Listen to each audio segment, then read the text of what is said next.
Hello friends, welcome to Danlaw. In today's lecture series, we are going to discuss section 410 to section 414 of IPC, which talks about of the receiving of stolen property. Of the receiving of stolen property. अब stolen property होता क्या है? कुछ ऐसे property होते हैं जो कि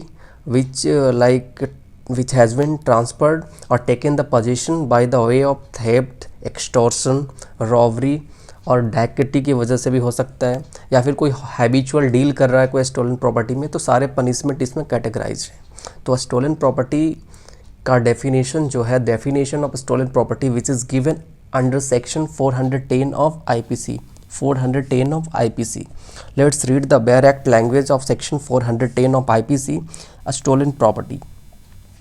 Property, the possession whereof has been transferred by theft, the possession whereof has been transferred by theft or by extortion or by robbery, and the property which has been criminally misappropriated or in respect of which criminal breach of trust has been committed is designated as stolen property, whether the transfer has been made or the misappropriation or breach of trust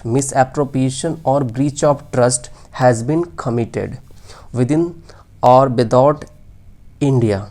Okay, within or without India. But if such property subsequently comes into the possession of the person legally entitled to possession thereof, it is ceased to be a stolen property. सबसे पहले तो कोई भी property होता है, जैसे कि आपने पढ़ा होगा थेफ्ट में, एक्सटॉर्शन में, रॉबरी में। अगर इसका आपने नहीं पढ़ा है तो आप डिस्क्रिप्शन में जाएं और उसमें लिंक पे क्लिक करें और पहले वो टॉपिक पढ़े, उसके बाद आपको समझ में आएगा। तो थेफ्ट में जैसे सेक्शन 378 में थेफ्ट में हमने पढ़ा था, उसमें बताया गया था कि थेफ्ट में जो पोजेशन लिया जाता है बिना कंसेंट का, तो ऐसे प्रॉपर्टी या फिर कोई रॉबरी किया हुआ प्रॉपर्टी या फिर कोई क्रिमिनली मिसएप्रोप्रिएट किया हुआ प्रॉपर्टी, जो क्रिमिनल मिसएप्रोप्रिएशन पढ़े थे, जिसमें जो पोजेशन होता है कि उसके पास जो इनोसेंटली होता है, लेटर ऑन वो अपने इंटेंशन को बदलकर उस प्रॉपर्टी को एक गवर्न कर लेता है, रख लेता है, अपने आप में रख लेता है। ठीक है, मतलब उस प्रॉपर्टी को अपने आप इस्तेमाल करने लगता है। सो क्रिमिनल ब्रीच ऑफ ट्रस्ट उसी तरीके से हो गया कि कोई प्रॉपर्टी लॉफुली मिला है और उस प्रॉपर्टी को डिसऑनेस्टली मिसएप्रोप्रिएट करके उसको रख लिया। जैसे कि क्रिमिनल मिसएप्रोप्रिएशन का भी लिंक दे दूंगा, वो पढ़ लेना।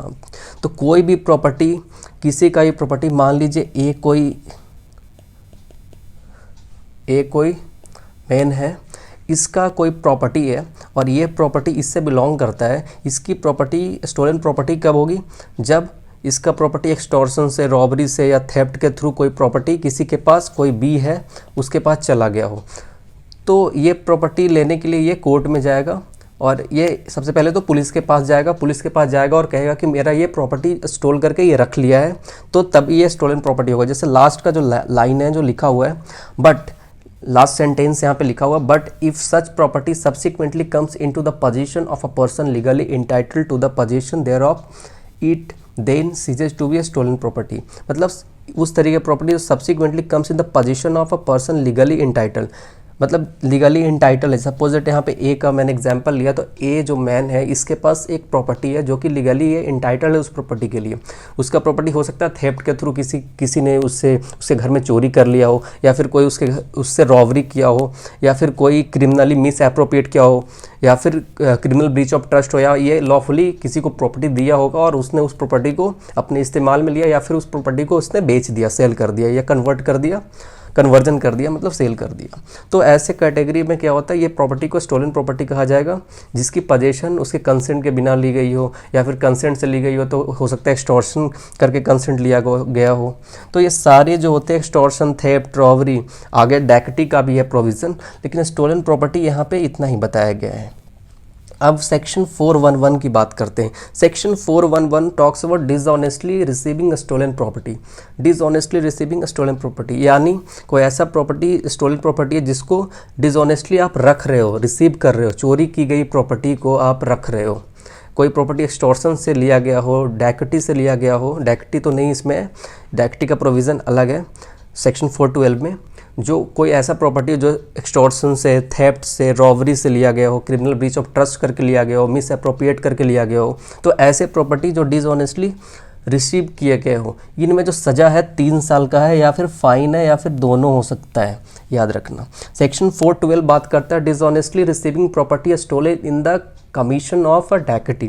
Whoever dishonestly received or retains any property, stolen property, the possession whereof he knows or has a reason to believe to have been transferred by the commission of dacoity or dishonestly received from a person who he knows or has a reason to believe to be belongs to or to have belonged to gangs of dacoits.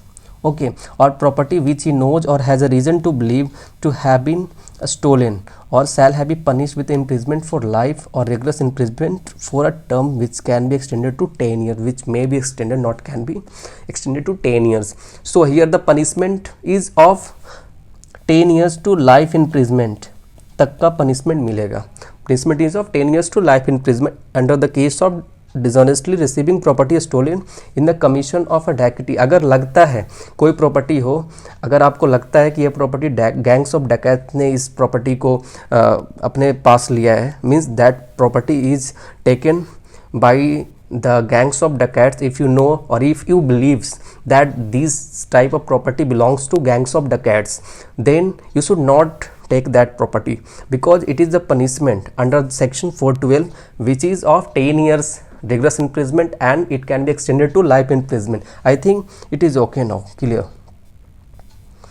For section 413 is talking about habitually dealing in stolen property, means habitually dealing. If you are habitual dealer of a stolen property, then here the punishment may be with imprisonment of either description for a term which may be extended to 10 years. Here also the punishment of 10 years, section 413, remember 10 years of punishment which can be extended to life imprisonment, imprisonment for life or life imprisonment. Okay, so habitually dealing in a stolen property means usually you deal in a stolen property or you always have to have or do like this type of property which is you are trying to deal in a stolen property. Okay, so these type of things will be considered where the punishment is of rigorous imprisonment of 10 years and it can be extended to life imprisonment or imprisonment for life or with fine also. Okay, section 414 which talks about assisting in concealment of stolen property, means you are trying to hide, you are helping in hiding the stolen property. Suppose your friend have purchased some stolen property or you are trying to hide that property, then also there is a punishment. And remember, मैं एक चीज़ कहना भूल गया, section 412 में जो है receiving property stolen in a commission of dacoity के बारे में जो बोला गया है, इसमें पनिशमेंट बहुत ज़्यादा है, 10 साल से लेकर लाइफ इम्प्रिजमेंट तक पनिशमेंट है. बट यहाँ पे क्या है कि ऐसे केसेस में जो प्रॉपर्टी जो है डैकेटी के केस में, यहाँ पे क्या है कि एक केस था Amar Singh versus state of Madhya Pradesh, जिसमें यह कहा गया था कि when articles were received soon after dacoity, कोई भी आर्टिकल्स है डैकेटी के सून आफ्टर अगर रिसीव किया गया हो and proved to have been stolen in dacoity, then offence fall under section 412. Okay, and not under section 395, not under section 395, remember. So I think so this is clear now. So thanks for watching. This is Deepak Anandan signing off.